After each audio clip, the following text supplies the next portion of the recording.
Well, you know, it's just after 9:15 on this Friday morning, and that means it's time to Skype with Clay and Dale at the WYRK Breakfast Club. And you guys are coming in nice and clear this morning, I got to tell you. Yeah, it's the cold weather. It's clear out. It's a good day. Crystal clear picture. Clay, you had just about the coolest week ever. You just got back from Nashville. Catch us all up on what it was like to cover the Country Music Awards.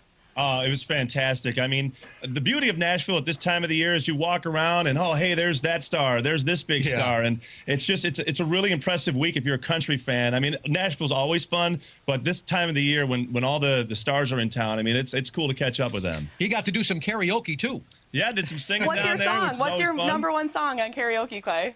Oh, I always go with the George Strait song, probably The Fireman or something like that. Amarillo by Morning. and he won a big award at the show, George Strait. That's your favorite artist, right?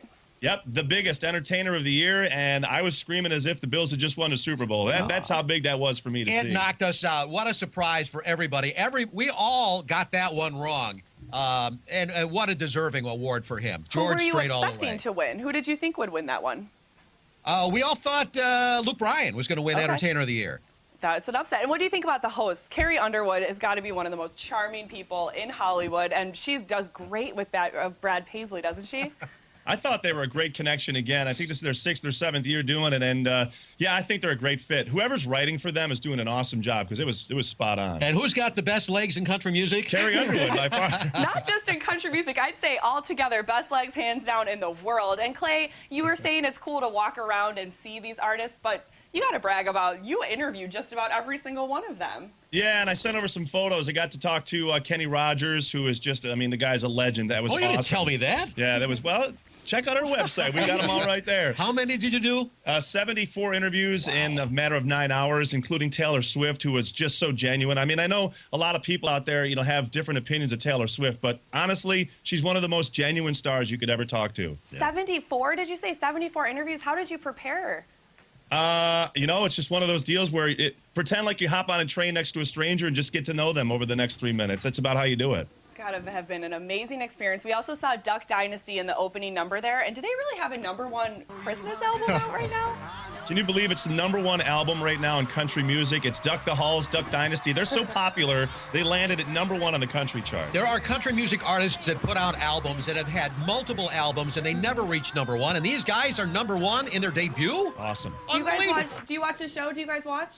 Oh, yeah. I got it on DVR all the time. I love it. They're funny guys. Really cool. I've had friends tell me that if they ever come into town and for whatever reason they come to Winging It Buffalo Style, that I have friends that are going to line the studio hallways just to meet these people. For good reason. They're good guys. Yes. All right. Now we're going to do something right now in this segment that I don't think we've ever done before. You have some stock numbers for us?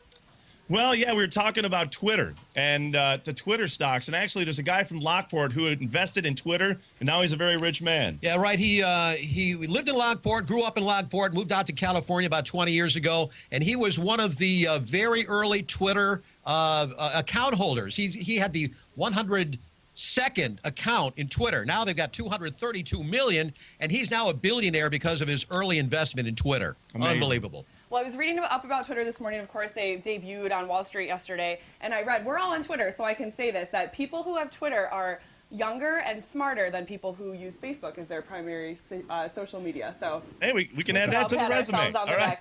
But we have to wrap right now. But Dale, quick question: are you going to be officiating at the Ralph tonight or this weekend? I'm going to be doing the Jamestown Frontier game tomorrow night. Looking forward to that, the AA game. All right, great. Well, Williamsville North, my alma mater, is making it there for the first time ever. So go Spartans if you're there. Good luck to them. All right, thanks so much, guys, for joining us.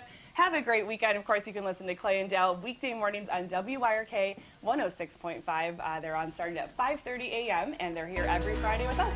When we come back, we're going to be over with Chef Marco in the kitchen, starting on his polenta fingers.